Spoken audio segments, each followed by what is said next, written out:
I'm someone who keeps talking about being in the present, and it's not something that I keep saying, it's something that I truly believe in. And I feel it's always important to be in the present, focus in the present, because what I'm doing in the present will have an impact on the future. And you have to be slightly ahead, you have to be slightly out of the box, but at the same time, keeping it simple is something that is the key. Keep it simple, but at the same time look to improve. And that's what is something that's very important, not to throw in the towel till the result is there. Often, what we have seen in our sport also, often it happens that, a few runs are needed, the wicket is flat, they have more wickets in the dressing room. Then what happens is you tend to back off saying, okay, we have lost this game and, let's look for the next one. But what's important is still give in your best and still try to win the game from that position. And you can still get a lot of positives out of it. You think that slowly, okay, you are on track and you are started to achieve what you really wanted to achieve. But again, next stage becomes part of the process, because once you are at the top, there are people who want to catch up. They want, like, everybody wants to be at that top slot. So it's always a process, and you always have to keep improving yourself. You have to keep learning from the mistakes that you make. Even if you are at the top, you'll still commit a lot of mistakes, and those are the learning curve that actually help you in the future. I feel, for me, most of the time is good time. Either you are learning or you're enjoying what you have learned.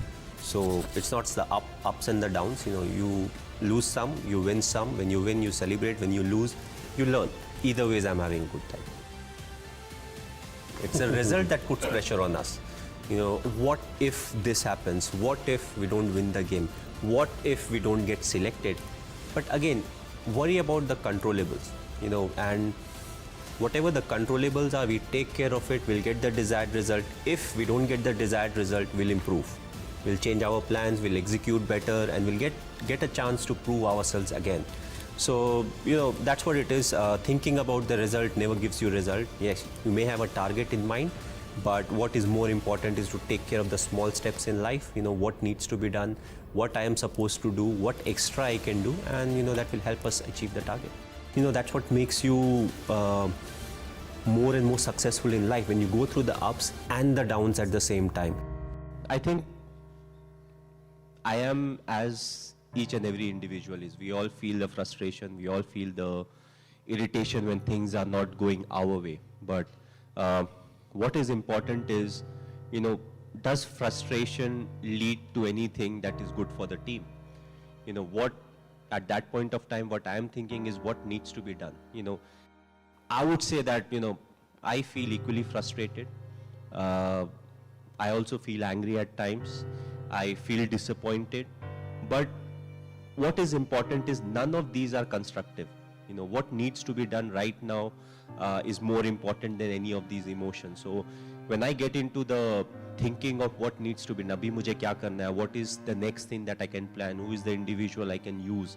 And once I get into it, I'm controlling my emotions in a much better way. So I would say I'm like everyone else. It's just that I control my emotions slightly better than some of the other individuals. It will be wrong to say that, these are something that doesn't come to my mind. Yes, I also face each and everything, but I always felt that my emotions should be under my control. And if I'm able to do that, then my thinking will be more constructive, and also it will help me think more about the process than the result, because the result can put undue pressure on the individual or as a team in the full.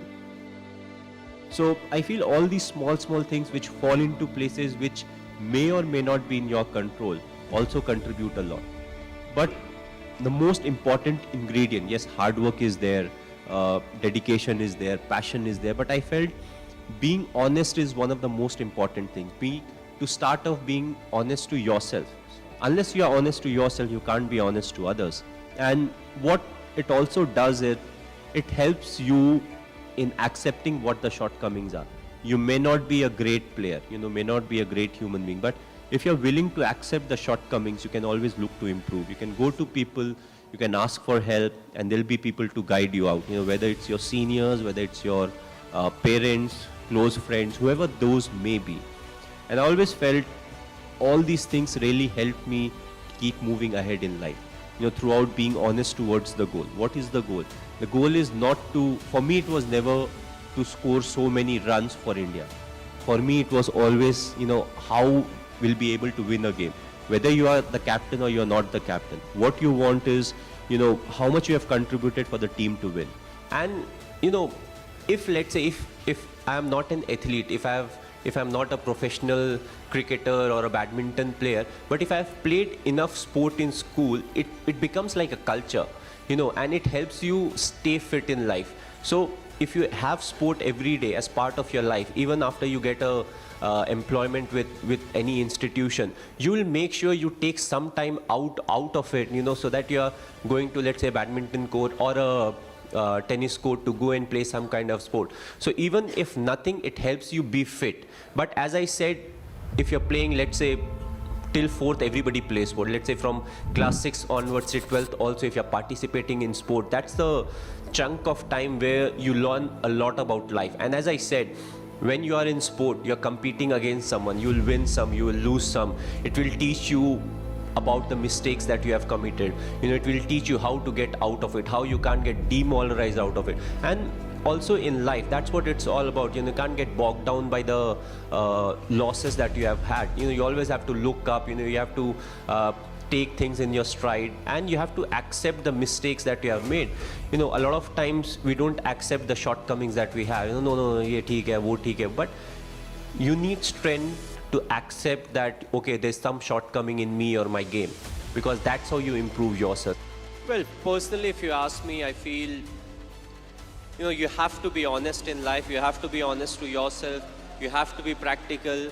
You have to take risk in life, but at the same time, you have to be calculated. You can't just say, okay, I took a risky option at some point of time. You have to be ready for the kind of talent that's really needed to achieve what you want to achieve. But at the same time, you have to take risk in life. So for me, being honest in life is very important. Hard work that you have to put, irrespective of what your profession is. The hard work, the honesty, respecting the elders, which I feel is the key. If you don't respect the elders, be it your parents or be it anyone, it becomes very difficult to be successful in life. Being humble, when you enter, let's say, any big building, right from the first man you meet to maybe the managing director, you have to be the same to each and everyone. So that's what life is all about. Go through the difficult periods, fight it out. But if you can do it with a smile, that you'll become part of maybe the 5% persons, who can actually do it. Because at times we crib about life, about the tough period, but it's a tough period that actually make you a better human being.